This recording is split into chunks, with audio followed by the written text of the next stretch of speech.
রাজধানীর পল্লবীতে ৮ বছরের শিশু রামিসা আক্তারকে ধর্ষণের পর হত্যার ঘটনায় করা মামলার রায় ঘোষণা করা হবে আজ। আসামিদের সর্বোচ্চ সাজার আশা পরিবার ও রাষ্ট্রপক্ষের। বেলা ১১টায় ঢাকা মহানগর শিশু সহিংসতা দমন ট্রাইব্যুনালের বিচারক মাসরুর সালিকিনের আদালত এ রায় ঘোষণা করার কথা রয়েছে। এ মামলার প্রধান অভিযুক্ত সোহেল রানা ও তার স্ত্রী স্বপ্না খাতুন। দেশের ইতিহাসে সবচেয়ে কম সময়ে শেষ হতে চলেছে এই মামলার কার্যক্রম। গত ১৯ মে রাজধানীর পল্লবীতে শিশু রামিসাকে ধর্ষণ ও হত্যার ঘটনা পুরো দেশকে নাড়িয়ে দেয়। ঘটনার মাত্র ৫ দিনের মাথায় মামলার চার্জশিট আদালতে জমা দেওয়া হয়। ২৪ মে মামলাটি দ্রুত বিচারের জন্য ঢাকার শিশু সহিংসতা দমন ট্রাইব্যুনালে পাঠানো হয়। ১ জুন ধর্ষণ, হত্যা ও মরদেহ গোপনের অভিযোগে চার্জ গঠন করে বিচার শুরুর আদেশ দেয় আদালত। পরদিন একদিনেই রামিসার বাবা, মা, বোন ও তদন্ত কর্মকর্তা সহ মোট ১৬ জন সাক্ষ্য গ্রহণ সম্পন্ন করে ঢাকার শিশু সহিংসতা দমন ট্রাইব্যুনাল। এরপর ৩রা জুন আত্মপক্ষ সমর্থনের সুযোগ পান আসামিরা। কাঠগড়ায় প্রধান অভিযুক্ত সোহেল রানা নিজের দোষ স্বীকার করে আদালতের কাছে ক্ষমা চান, তবে তার স্ত্রী স্বপ্না নিজেকে নির্দোষ দাবি করেন। পরে গত বৃহস্পতিবার রাষ্ট্র ও আসামি পক্ষের যুক্তিতর্ক উপস্থাপন শেষে রায়ের জন্য এই দিন ধার্য করেন ট্রাইব্যুনাল। এই বিষয়ে জানাতে আদালত প্রাঙ্গণ থেকে যুক্ত হচ্ছেন সহকর্মী লিটন মাহমুদ। লিটন, আলোচিত রামিসা ধর্ষণ ও হত্যার ঘটনার যে রায়টা মামলার, সেটা আজকে হবে। আমরা জানি যে সবচেয়ে কম সময়ে, আসলে কম কার্যদিবসে এই মামলার বিচার কার্য আসলে শেষ করা হয়েছে। এই পুরো কার্যক্রমে আপনার মূল্যায়ন এবং আদালত চত্বরের বর্তমান পরিস্থিতি কি আমাদেরকে একটু জানাবেন? ধন্যবাদ। যে নৃশংস ঘটনা সারা দেশকে নাড়িয়ে দিয়েছিল, সেই শিশু রামিসা ধর্ষণ ও হত্যা মামলায় আজ রায় ঘোষণা করা হবে। আপনি জানেন যে ঘটনাটি ১৯ মে ঘটেছিল এবং এই অনুযায়ী ২০ দিনের মাথায়, অর্থাৎ ঘটনাটি যেদিন ঘটেছিল তার ২০ দিনের মাথায় এসে আজ কিন্তু রায় ঘোষণা করছেন ঢাকার শিশু সহিংসতা দমন ট্রাইব্যুনালের বিচারক মাসরুর সালিকিন।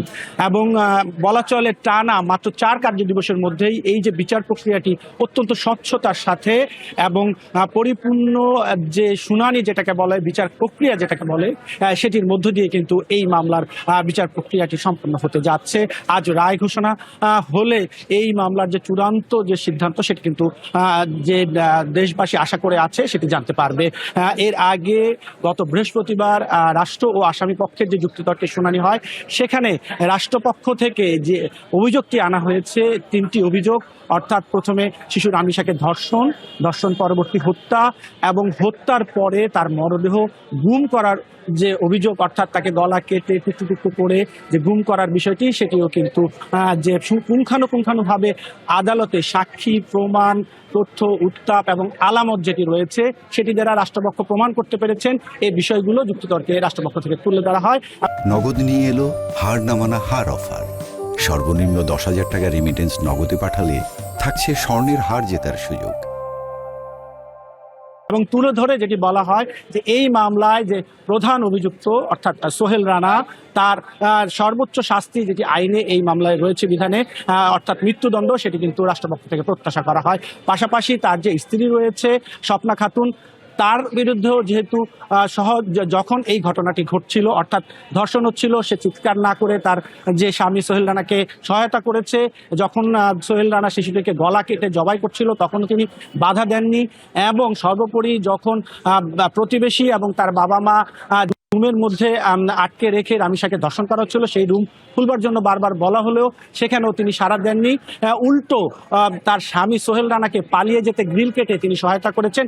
এই বিষয়গুলো প্রমাণিত হয়েছে এবং সেই জন্য সোহেল রানার পাশাপাশি তার যে স্ত্রী স্বপ্না খাতুন, তারও কিন্তু সর্বোচ্চ শাস্তি দাবি করা হয়েছে। অপরদিকে যুক্তিতর্কের শুনানির ওই দিন গত বৃহস্পতিবার রাষ্ট্রে নিযুক্ত যে আসামি পক্ষের আইনজীবী রয়েছেন, তিনি যেহেতু সোহেল রানা দায় স্বীকার করেছেন, সেই দায় স্বীকারটিকে তারা মেনে নিয়ে তারা বলছেন যে লঘু শাস্তি এই আইনের সেটি তারা চাইছেন, অর্থাৎ সোহেল রানার জন্য যাবজ্জীবন এবং তার স্ত্রী স্বপ্না খাতুনের জন্য সর্বনিম্ন, যেহেতু তিনি সহায়তা করেছেন, সেই অনুযায়ী তারা 7 বছরের কারাদণ্ড আসামি পক্ষ থেকে চাওয়া হয়েছে। তো আজকে রায় ঘোষণা করা হবে। এই রায়ের এই যে বর্বরতম ঘটনা, এই নৃশংস ঘটনা, যেটি 16 জন সাক্ষ্য গ্রহণের মধ্য দিয়ে উঠে এসেছিল, সেদিন এক পুলিশ কর্মকর্তা হৃদয় বিদারক, যিনি এই আলামত থেকে শুরু করে এই মামলার পুরো পূর্ণ তদন্ত প্রক্রিয়ার সঙ্গে যুক্ত ছিলেন, তিনি কিন্তু সাক্ষী দিতে এসে কান্নায় আদালতে ভেঙে পড়েন এবং তার সেই কান্নায় আসলে আদালত একেবারে নিস্তব্ধ নীরবতা সেটি নেমে আসে এবং আদালতের যারা আইনজীবী এবং যারা শুনছিলেন, অন্যান্য যারা রয়েছিলেন, তাদের চোখ থেকেও কিন্তু পানি ঝরতে থাকে। তো সব মিলিয়ে আসলে এই যে মামলা, এই যে ঘটনা, এর একটি দৃষ্টান্তমূলক শাস্তি হবে, এটাই প্রত্যাশা করছেন সংশ্লিষ্ট সকলে। আমরা যখনই রায়টি ঘোষণা করা হবে নিশ্চয়ই আপনার মাধ্যমে দর্শকদের জানিয়ে দিতে পারবো। সাদিয়া। লিটন, আপনাকে ধন্যবাদ।